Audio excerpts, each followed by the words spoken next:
दोस्तों अब बात करेंगे इंडोनेशिया की। इंडोनेशिया के बारे में बहुत कम लोग जानते होंगे कि ये ऐसी कंट्री है कि यहाँ पर ज्यादातर ऐसी कुछ केसेस नहीं आते हैं कि जिससे दुनिया देख सके, जिसे दुनिया पहचान सके।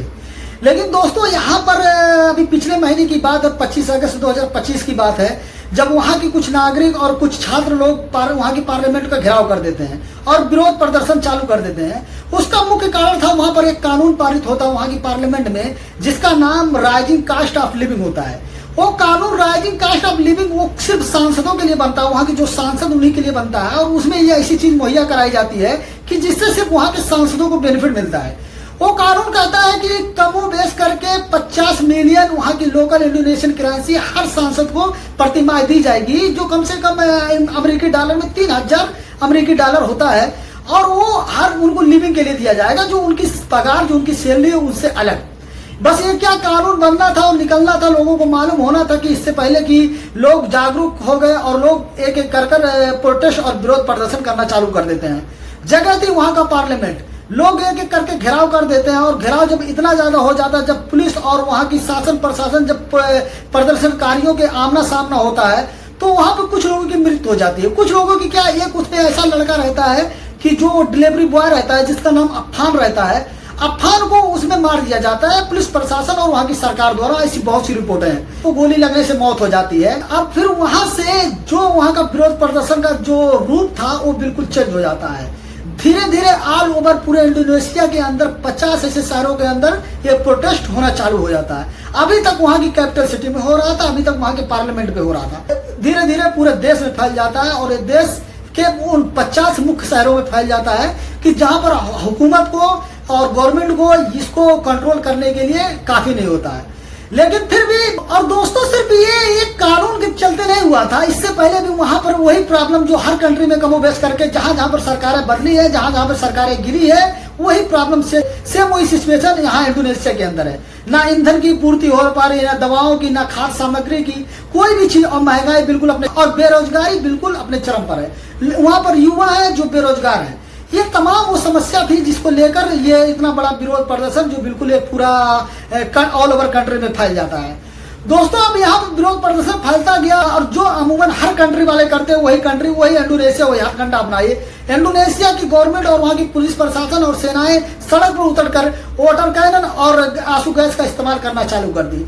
इससे जो छात्र थे और जो आम नागरिक थे उनके अंदर और आक्रोश पैदा हो गया, और वो गवर्नमेंट के सामने डट गए। आखिरकार गवर्नमेंट को सरेंडर करना पड़ा, गवर्नमेंट को नतमस्तक होना पड़ा वहाँ की जनता के सामने, वहाँ की छात्रों के सामने, और गवर्नमेंट को वो तमाम चीजों पे कमोबेश करके कंप्रोमाइज करना पड़ा वहाँ की जनता के सामने, जिसमें जो जनता का मुख्य कारण विरोध प्रदर्शन का था। वहां पर वो चीज, वो पॉलिसी, वो नीतियां गवर्नमेंट की चेंज की गई, और खासतौर पर वो नीतियां चेंज करी जो सांसदों को 50 मिलियन वहाँ की इंडोनेशिया करेंसी उनको मिलने का था। जो वहां पर कानून बना था राइजिंग कास्ट ऑफ लिविंग का, वो कानून वहां की सरकार को वापस लेना पड़ा, और उन तमाम मुद्दों पर चर्चा उन प्रोटेस्टर के द्वारा की गई है जिनको लेकर उनका विरोध प्रदर्शन सरकार के सामने था। सरकार ये उनको मनाने में सक्षम हो गई, अपनी कुर्सी, अपनी सरकार बचाने में सक्षम हो गई, और उनके साथ डील कर ली। दोस्तों अब बात करते हैं बांग्लादेश की। दोस्तों आप सबको मालूम होगा कि बांग्लादेश में क्या हाल ही में हुआ, लेकिन फिर भी हम आपको एक बार भी बताते हैं बांग्लादेश की कहानी। दोस्तों कमोबेश सभी को मालूम है, पिछले साल जून की घटना है, और 6 जून की बात है, जब वहां पर छोटे मोटे विरोध प्रदर्शन बांग्लादेश के अंदर होना चालू हो गए थे। उसका एक मुख्य कारण था कि वहां पे जो कोटा प्रणाली सिस्टम है, उसी को लेकर वहां की एक उच्च न्यायालय ने फैसला सुनाया है कि ये फिर से एक बार लागू किया जाए, जिस पर शेख हसीना की गवर्नमेंट ने सहमति जताते हुए इसे लागू करने के लिए आदेश दे दिया। शेख हसीना को वो आदेश देना ही था कि वहां पर विरोध प्रदर्शन छोटा मोटा होना चालू हो गया, और छोटा मोटा इतना होते कि गलियारों से विरोध प्रदर्शन निकलते अब वहां के शहरों में बदलने लगा।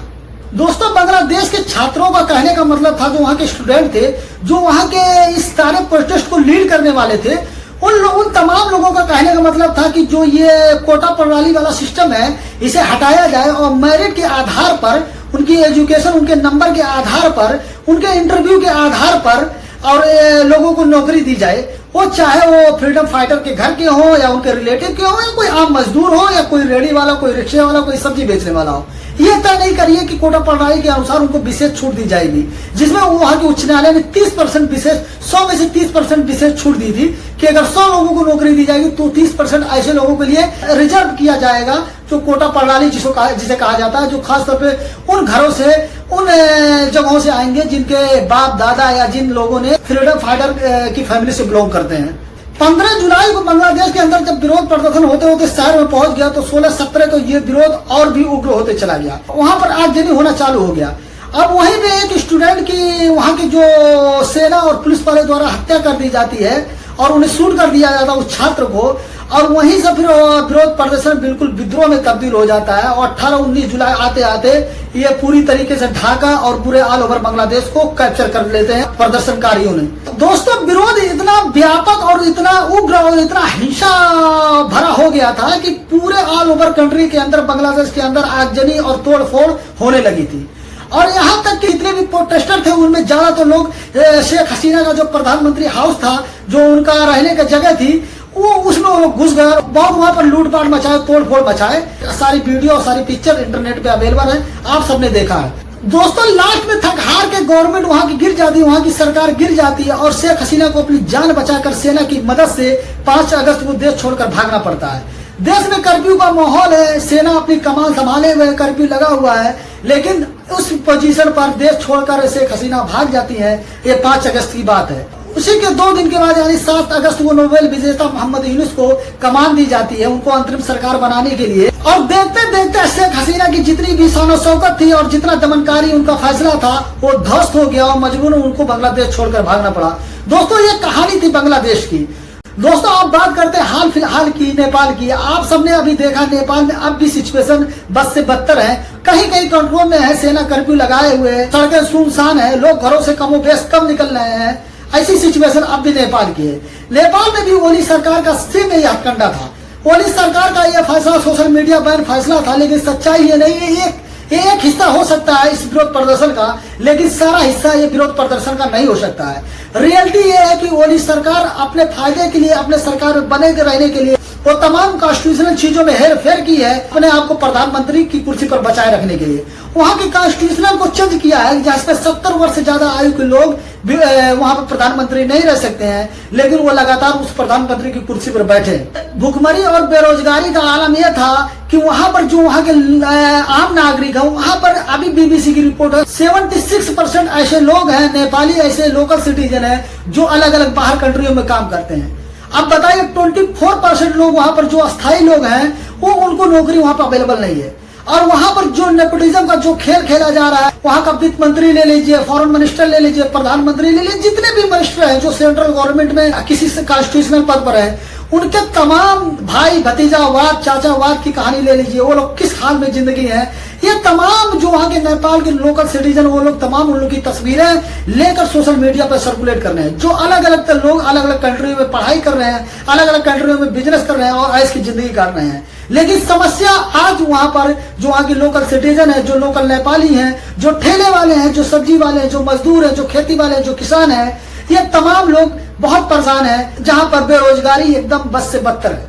अभी हाल फिलहाल की बीबीसी की रिपोर्ट है जो वहां की बेरोजगारी का जो दर है, पिछले 5-6 सालों में, 8 सालों में जो वहां की बेरोजगारी का दर था, जो 7% था, वो वहां से उड़कर इस समय 22.7% आ गया है। इसी के चलते लोग वहां पर एक व्यापक आंदोलन किया और वहां की ओली सरकार को उखाड़ फेंके। और दुनिया ने फिर देखा जो हाल जो बांग्लादेश के अंदर हुआ, सेना की मदद से वहां की प्रधानमंत्री बाहर निकली। श्रीलंका में क्या हाल हुआ, वहां का जो राष्ट्रपति राजपक्षे थे वो सेना की मदद से देश छोड़कर भागना पड़ा। यही हाल ओली सरकार का हुआ, ओली का हुआ कि जो सेना की मदद से देश छोड़कर भागे और इस्तीफा दिए। और उनके तमाम ऐसे कैबिनेट के मंत्री थे जिनकी बस से बुरी हाल हुई, जो आम जनमानस के हाथ चढ़े, जो मारे गए, पीटे गए। ऐसे बहुत से मिनिस्टरों की तस्वीर और सोशल मीडिया पे दिखाई दी। दोस्तों, ये कहानी थी डेमोक्रेट कंट्री की। कहीं जहां भी आप डेमोक्रेट कंट्री है, आप वहां पे मनमानी नहीं कर सकते हैं, आप डिक्टेटर पर नहीं कर सकते हैं, आप तानाशाही नहीं झोंक सकते हैं। आप तब तक ले करिएगा जब तक के लिए आप लोग बर्दाश्त करते हैं, लेकिन जब पानी सर से ऊपर जाएगा तो वहां की आम जनमानस एक दिन खड़ी हो जाएगी और आपकी सरकार को उखाड़ फेंकेगी।